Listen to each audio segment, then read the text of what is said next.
tutorial, we'll see how we can create a display ad in Google. So first we go to adwords.google.com and then we sign in with our Gmail account or a Google account. So once you sign in, you would be taken to the dashboard of your account where you can see all the current campaigns which you're running. So let's now create a new campaign, and in this case it's going to be a display network campaign. So we want to create image ads which show up as you see on different blogs and different websites. So let's name the campaign. So in this case I'm going to name the campaign as drop my email unlimited storage. So that's my campaign name. So we should give it a meaningful name so that people can understand, or you yourself can understand what the campaign is all about. So in this case it's drop my email unlimited storage. Now we are going to be using all the features of this ad. As we saw in the search, there were multiple options for us to choose from. Now as far as the settings are concerned, since we created a search ad earlier, we can actually tap on it to just load the default settings from there. So let me use the settings which we use for Help Learn workshop. So now as you see, some of the settings which I had used earlier have already been loaded in this ad. So this kind of it makes the process of creating ads more faster, so you do not waste time going through each step and doing it again. So as you saw earlier, I had chosen desktops and mobiles as the devices on which my ad should be shown. Now the countries were chosen to be Malaysia, Singapore, Indonesia. You can still continue to remove a city or a country if you want, and you can keep changing them. Same as with the language. If you want, we can change the language. I can even remove Indonesian if I want. I want to just show it in English because my ad is in English. So moving on, the next is a budget and bidding. So in this case again, you would want to set your own bid. This is because you don't want the budget to go out of hand. You want the control over your budget. So now your budget is what you want. Let's say I want it at $20 this time. I don't want to spend $25. So you set that. Now as you saw earlier, there were a lot of ad extensions in the search ad, but in the case of a display ad, you have mainly two of them. One is a location. So you can actually add location information to your ad. You can either use your Google Places account or just manually enter it, or you can also have a number which is for your store, or maybe you're a restaurant or a brick and mortar company and you want to provide your number. So in that case you can also add your phone number to this.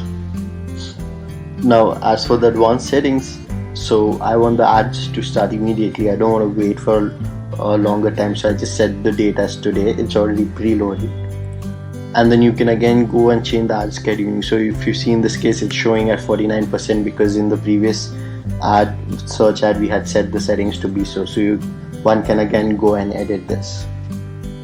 One thing important to note here is the social settings. So if you have a Google Plus account, you can actually include the link. So what it does is when someone browses over your ad, you see a +1 button shown there.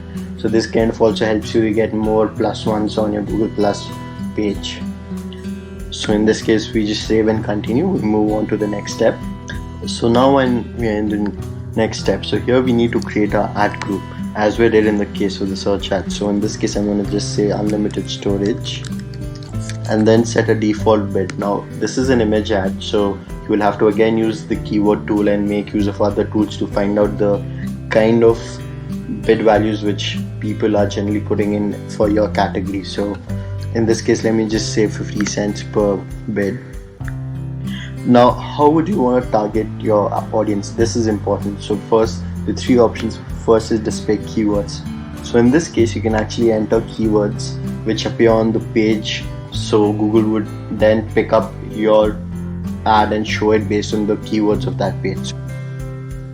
We can choose keywords like email backup, mail backup, unlimited email, etc. So there are a lot of others. You can also make use of the find relevant keywords tool to find more keywords on the same line. So let's say email backup software, I want to add this one, I want to add Windows mail backup, and also I want to add all the keywords which I added.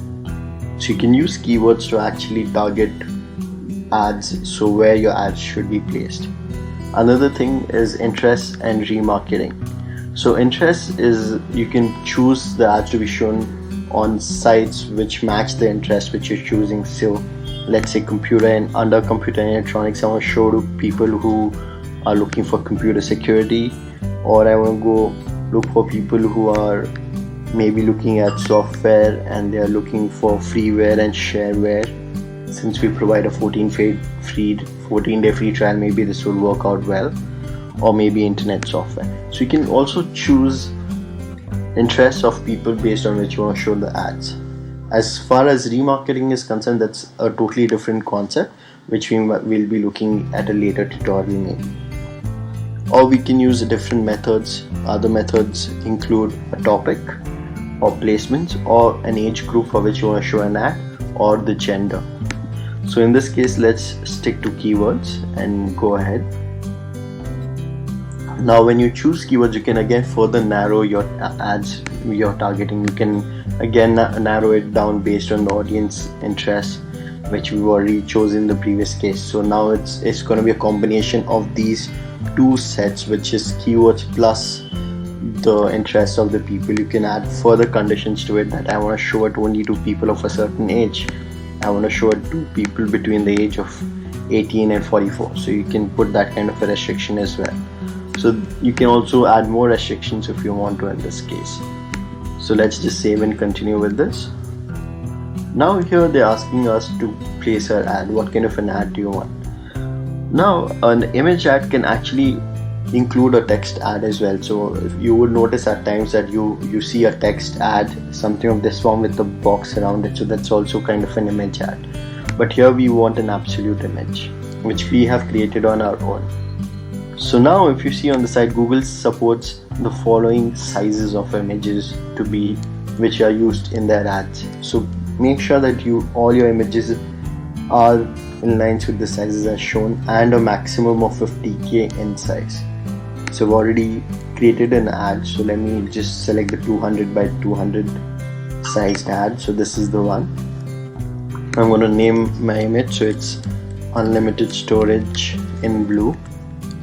Now the URL of the ad, so this should go to dropmyemail.com. That's where the product is. So, and then the destination URL. Now the destination URL in this case can be different. You can actually add query terms to your URL. So if you want to get more data out of it, you can add some query terms which are useful for Google Analytics in this case, or your own tracking methods, right?